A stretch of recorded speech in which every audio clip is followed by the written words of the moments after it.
Hi everybody, this is Agnes from Sediment, and today let's talk about 5 rules that even most seasoned wine professionals break.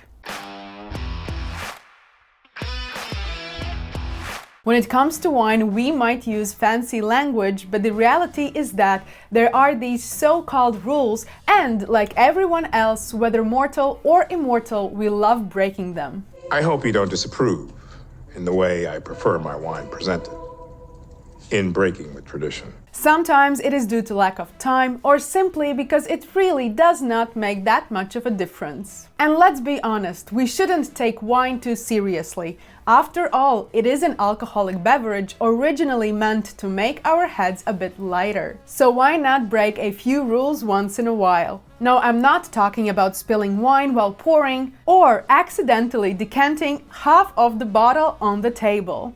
We're all human after all. Instead, I will be focusing on more deliberate, conscious rule breaking. It is best to chill your wine in a bucket filled with water and ice, or by placing it in a fridge few hours before serving. I was taught to never use the freezer for a quick way to chill my wine, one of the main reasons being that we often forget about that bottle. And since most of the wine is water, which expands when freezes, there is a high chance that the next time you open the freezer, you will find a very fashionable deconstructed bottle of wine. This is even riskier with sparkling wines because of the CO2. But here's my confession. Not often, but occasionally, I use the same old regular freezer to chill my wine. For a quicker process, I might even wrap the bottle in a wet towel. Maybe I have been lucky, or maybe I have been intimidated by too many horror stories by friends and colleagues, but I have always remembered to take out the bottle in time. For those more easily distracted by lovely conversations with friends, I suggest always setting an alarm. Depending on the size of the bottle and its original temperature, it shouldn't take longer than 20 to 30 minutes. And please do not use the shock freezer.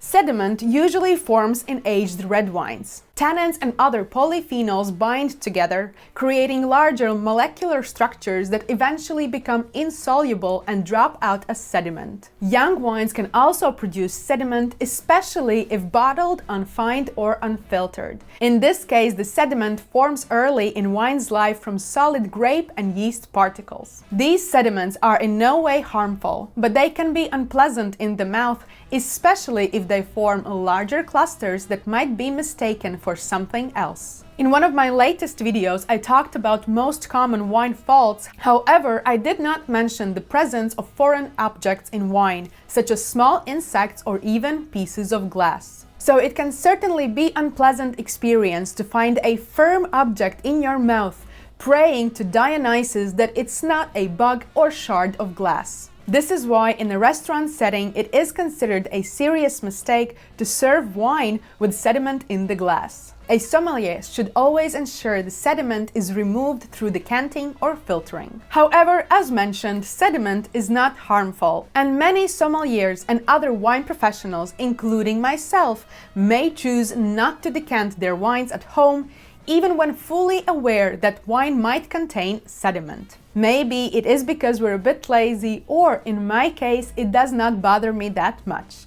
And there is another reason. While I enjoy seeing a wine decanter presented on the table and decanting itself does not take much time, making sure those beautifully shaped decanters are properly cleaned after guests leave is a completely different story and can be a quite frustrating process.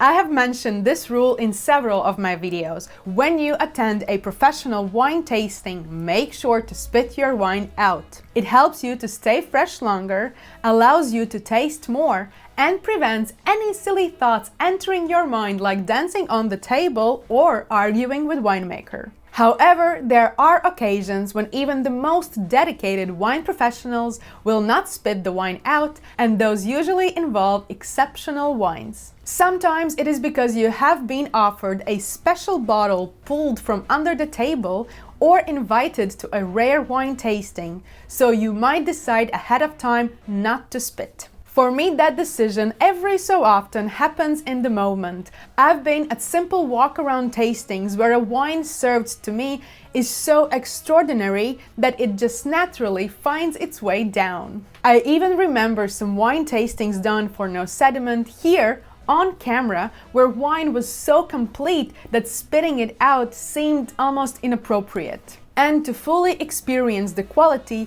you want to swallow that sip.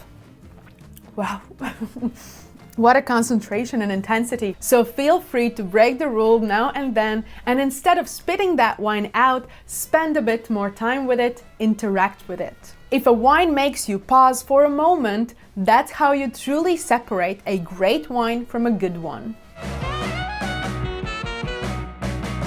First of all, not all of us have cellars, and those who do don't always have perfect conditions for wine storage. Cellars often have unpleasant odors, can be too damp, or are stashed with other stuff. Wine cabinets and fridges are quite expensive and take up space, so not everyone can afford them either. As a result, we might need to compromise when deciding where to store our wines. When I first started collecting wine, I would store boxes at the bottom of my closet in the darkest and coolest spot, away from any heating devices. And let's be honest, wine professionals are only human too. We might bring back wines from a trip or receive an order and put the box on the floor to unpack it later, or maybe log it in the Excel file. But in reality, those boxes often spend way more time on the floor than we care to admit in less than ideal storage conditions. I used to feel bad about this, but after reading a book by a very prominent wine personality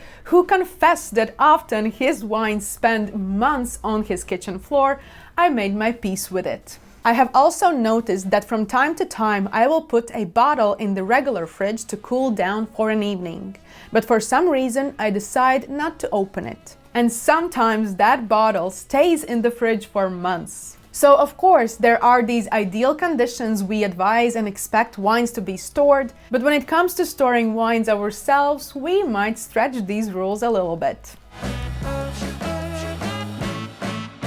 From the early years of my career, I was taught that sparkling wine should be opened as quietly as possible.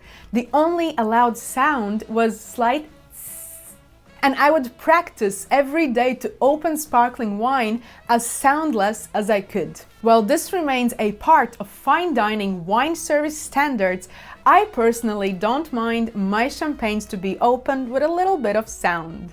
This calls for a little of the bubbly. You're gonna be my best man here. Oh, good. I promise. Thank you. It's not only about drawing attention at parties, but it also sounds amazing. You must agree with me. That sound alone almost lifts the mood right away, and you know you're about to be served a nicely chilled glass of sparkling joy. That said, I love my champagne too much, so I would never shake it. You simply lose a lot of the beverage when streams of bubbles pour out after the cork flies away with a loud pop. Additionally, when I do open my sparkling wines with a louder noise, I always make sure that I am in control of the cork. Either it stays in my hand or I know exactly where it is flying to. Kevin, your old boyfriend? Thanks, Dad. Oh, yeah, Kevin was Pam's fiance. Oh! Oh! Oh! The speed at which cork is ejected can reach 40 kilometers per hour, and if that hits you, it will not only ruin the party, but it will also leave a mark. So guys, be honest with me, which rules you like to break? Tell me in the comments. And since we talk about rule breaking, you might be interested in the next video where I talk about 6 annoying mistakes even wine professionals make at the wine tastings.